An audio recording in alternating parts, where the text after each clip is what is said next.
Você que tá vendo esse vídeo provavelmente já sabe que recentemente saiu o segundo episódio da animação Indie Cross aqui no YouTube. Por causa dessa animação começaram várias discussões sobre a força dos personagens que estão nessa série. Por isso eu achei que seria divertido fazer essa listinha aqui, ranqueando eles de mais fraco até mais forte. Antes de começar o vídeo, eu quero deixar claro, se você discorda, você está errado, porque minha opinião... Quer dizer, eu posso estar errado, até porque eu não sei a história completa de todos esses jogos. E se eu estiver, por favor, não me assassine, pode me corrigir se quiser. Também não me assassine se seu personagem preferido não estiver lá no topo porque você acha que ele é muito sigma e brabo que ele vai detonar todo mundo na porrada se ele quiser. Ignorando qualquer motivo que eu apresente para os personagens que estão na frente dele serem mais fortes que ele. Os personagens são sem ordem muito específica. Cuphead de Cuphead, Drifter de Hyper Light Drifter, Decapitado de Dead Cells, Madeline de Celeste, Knight de Hollow Knight, Frisk level 19 de Undertale, Shovel Knight de Shovel Knight, Nico de One Shot e V1 de Ultra Kill. Começando com o número 11, Frisk. Eu não entendo por que essa criança é retratada de forma tão poderosa. É apenas uma criança de 9 anos com a faca, mano. É sério, ninguém consegue. O Ganso de Untitled Goose Game. Sim, ele é tão insignificante que eu esqueci de mencionar ele lá atrás, junto com os personagens que vão ser ranqueados no vídeo, mas deixei assim mesmo porque ia ser mais engraçado. Basicamente, esse cara aqui aparece em uma cena só no Indie Cross que ele tá irritando o Cuphead. Eu não preciso argumentar muito sobre a posição dele, ele é um ganso. Próximo. Número 9, Nico de One Shot. Antes de qualquer coisa, eu não tô falando sobre a versão Word Machine do jogo, porque não foi essa versão que eu joguei e parece que o Indie Cross não tá levando ela em consideração também. Diferente do Ganso, o Nico tem sim algumas coisas especiais sobre ele, mas nenhuma delas ajuda a lutar. A maior habilidade dele é falar com o deus do mundo dele, que é o jogador. Mas no jogo o jogador só pode dar conselhos a ele falando pra onde ir e o que fazer e não interferir diretamente em qualquer coisa. Nico também carrega o sol nas suas mãos, spoiler para o final de One Shot. No jogo One Shot, ao destruir o sol, Nico destrói o mundo inteiro em que se passa o jogo, mas consegue voltar pra casa. Então se ele fizesse isso no meio de uma luta, ele iria ganhar instantaneamente. Mas o problema é que isso só funciona se for no mundo em que se passa o jogo dele. Qualquer outro mundo não teria efeito. E Indie Cross obviamente não se passa no mundo dele. Sem essas duas características principais, Nico é só uma criança de 8 anos normal. Quer dizer que talvez ele perderia pro Ganso? Eu deveria mover o ganso na frente dele. Bom, eu não vou fazer pesquisa para ver se uma criança ganha de um ganso numa luta. Então, deixa assim, vai. Vamos dizer que ele consegue arremessar a lâmpada que tá na mão dele na cabeça do ganso, o ganso morre, pronto. Número 8. Madeline de Celeste. Madeline é o primeiro personagem aqui que realmente tem poderes que podem ser utilizados no meio de uma luta. Madeline é muito rápida por causa do seu dash, que também serve como pulo duplo. Toda vez que ela pega no chão, o dash recupera. Ou seja, se ela usar várias vezes só deslizando no chão, ela não vai perder o dash nunca. E vai ficar estupidamente rápida. A depender da situação, ela pode ter 2 dashes para usar no ar em vez de 1. Além do dash, Madeline também tem Badline, sua parte pragmática que pode se manifestar fisicamente e é mais forte que a própria Madeline. Ela pode usar o dash, mas geralmente não usa porque ela flutua. E ela também pode atirar alguns projéteis e lasers que a gente não sabe exatamente a força, mas provavelmente não são nem tão fracos nem tão fortes. Eles conseguem danificar uma pessoa. Número 7, o Decapitado. Infelizmente a maior força do Decapitado no jogo dele vem das combinações absurdas que dá pra fazer com as armas do jogo dele. Mas no cenário real ele nunca usa esse tipo de combinação. A gente pode dizer que parte disso é porque o Decapitado não usa muito a cabeça. Ele só pega uma arma aleatória, geralmente a frigideira, e sai matando todo mundo. Ele tem sim um certo conhecimento sobre o combate, mas nem tanto. Mas a grande habilidade dele é o fato dele ser imortal. Ele é na verdade uma gosta uma vez de indestrutível e tem a capacidade de possuir qualquer corpo morto que encontrar. E toda vez que o corpo dele é destruído e não fica mais utilizável, ele simplesmente sai do corpo e procura outro corpo morto para se hospedar. Mesmo sendo imortal, o poder destrutivo dele não é tão alto assim, então ele vai ter que ficar nessa posição. Até porque essa habilidade é bem inútil quando não tem um corpo morto perto dele. Por favor, volta, Decapitador, de ele você morrendo da forma mais estúpida possível, com seus 6 minutos de tela. Good day for a swell battle. And begin! Número 6. Cuphead. Cuphead na verdade é o protagonista do meu jogo preferido de todos os tempos, mas infelizmente vou ter que colocar ele aqui. Os maiores feitos do Cuphead foram derrotar o diabo, derrotar um gigante do tamanho de uma montanha, o que daria para ele a capacidade destrutiva de uma pequena bomba atômica, e ele também venceu seja lá o que é isso aqui, eu não vou analisar isso. Então ele tem um salto de poder bem alto em comparação ao Decapitado. Mesmo o Decapitado com as melhores builds dos Dead Cells provavelmente iria ainda perder pro Cuphead. O diabo do Cuphead não se compara ao diabo da Bíblia, por isso a gente não pode colocar ele lá em cima na lista por causa dele. Mesmo assim, ele tá quase no nível do próximo personagem aqui. Número 5. O Drifter. O Drifter também tem um dash que nem Madeline, mas não é tão rápido quanto o dela. A espada dele também é muito poderosa, como dá pra ver na hora que o decapitado tenta pegar ela e morre. Ele também tem uma arma no jogo que não causa tanto dano sozinha, mas deixa uma marca no inimigo que faz com que a espada dele dê mais dano. E a arma dele recarrega toda vez que ele acerta o inimigo com a espada. Só de olhar pra cara dele dá pra saber que ele é o personagem mais habilidoso que a gente viu até agora. O que, convenhamos, não é muito difícil. Ele também conseguiu vencer esse monstro que tá passando na tela aí, que causou uma explosão desse tamanho. Número 4. O Knight. O Knight é extremamente poderoso e carrega a lâmina mais perfeita já forjada pelo ferreiro, que é um ferrão.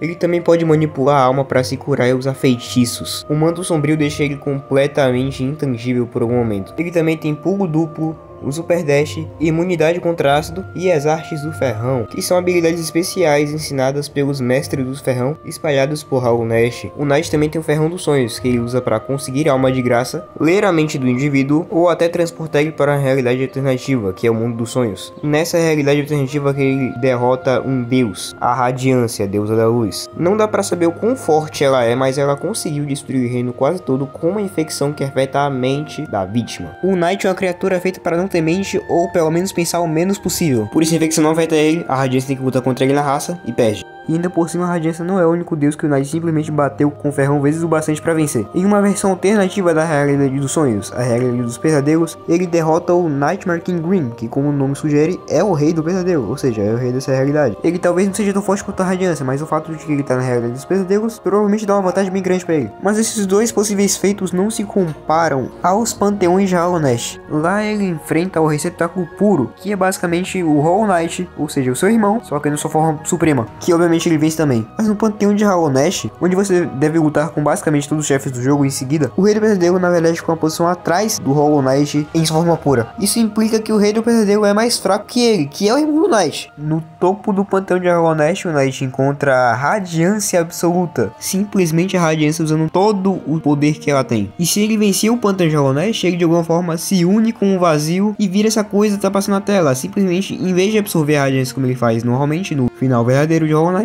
ele mata ela. Essa criatura não vai interferir no rank, porque ele literalmente só faz isso um momento no jogo todo. E em condições estupidamente específicas. Também não faz sentido contar isso, porque seria muito injusto com o próximo personagem que vai aparecer aqui, que também não chegou no poder ser completo ainda, e tá bem mais perto de chegar do que o Knight. A mecânica de respawnar em bancos também é só mecânica de jogo, então não vou considerar isso.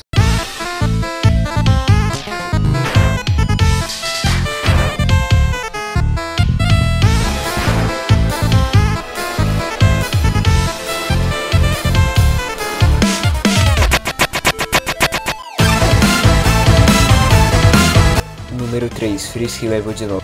Calma, vocês prometeram que não iam me matar no começo do vídeo. Então agora eu vou ter que cumprir promessa. Mesmo a criança com faca não estando no topo da lista como a maioria das pessoas provavelmente esperavam, a gente vê esse vídeo, ainda tá no top 3.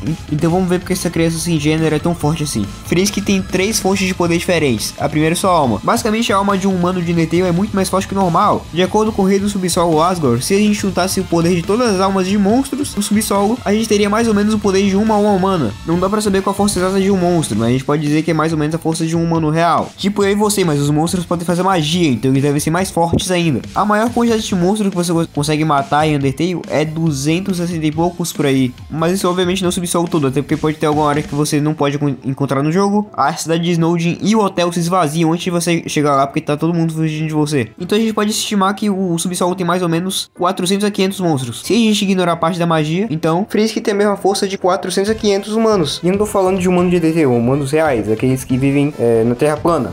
E na rota genocida, onde Frisk consegue o máximo de nível possível, basicamente tá extraindo o máximo desse poder que a alma dela tem. A segunda fonte de poder de Frisk é determinação. Com a determinação, Frisk é basicamente possível de salvar em pontos específicos, tudo como se fosse um jogo de videogame. Então a única forma de você realmente derrotar Frisk numa luta é você vencer ela tantas vezes que uma hora ela só vai desistir. Por isso mesmo que o nome da habilidade é determinação. A parte mais quebrada dessa habilidade talvez seja o fato que o oponente nunca vai se lembrar do último encontro. Pra ele sempre vai ser a primeira vez, porque Frisk basicamente voltou no tempo. Frisk vai ter conhecimento da última luta, mas do oponente não. Então talvez depois de morrer vezes o suficiente tenha como o Frisk simplesmente prever todos os ataques do oponente. A fonte de poder menos importante de Frisk são seus itens. Frisk tá usando no Indie Cross a True Knife e o Pingente de Coração. Um tem 99 de ataque e outro tem 99 de defesa. 99 é meio que o número limite do Undertale, então é bem alto. Por último, os itens consumíveis de Frisk. Basicamente, quando um humano come comida de monstro em Undertale, a comida vira energia pra ele e isso faz o corpo dele se regenerar.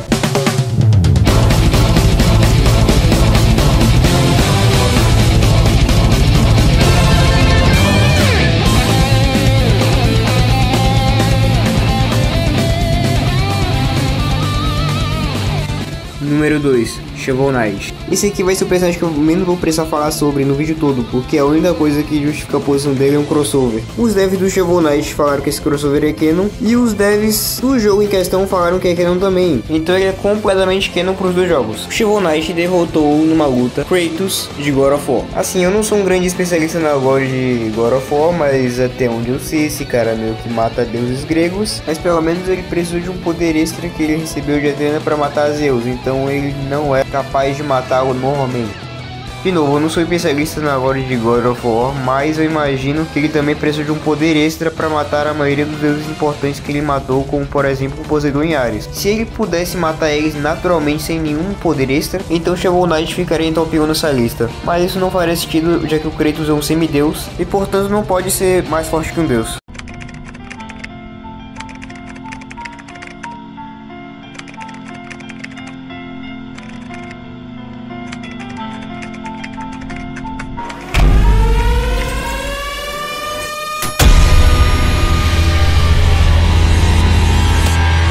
E levando nossa medalha de ouro para casa temos V1 Ultra aqui.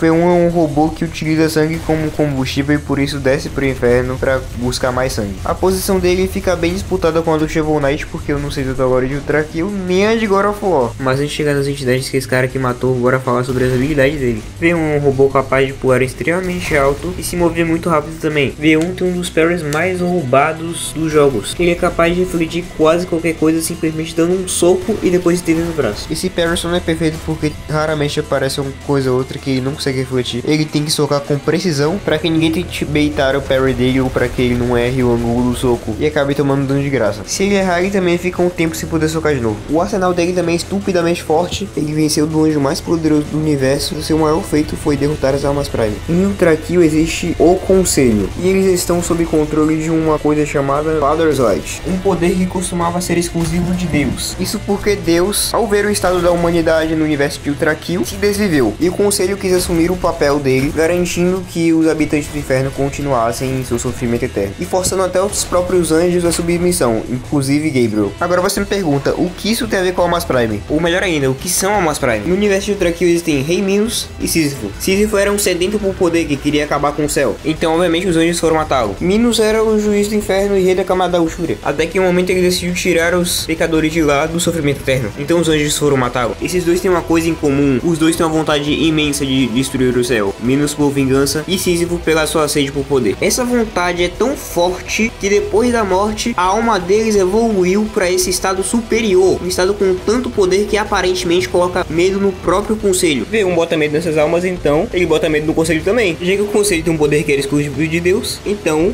V1 é provavelmente o personagem mais forte de Indie Cross. Finalmente eu terminei de gravar esse áudio, só pra vocês terem noção, essa aqui é a gravação número 743. E não tem edição que nem costuma ser tão difícil, só que o CapCut fica todo bugado, nem deixa eu ver as coisas direito. Então se você viu até aqui e gostou do vídeo, sei lá, se inscreve aí, deixa o like essas besteiras aí que esses youtubers falam aí. Comenta aí qual o seu personagem preferido de Indie Cross, ou qual personagem você quer ver no Indie Cross. E se você quiser ver mais vídeos como esse, também comenta.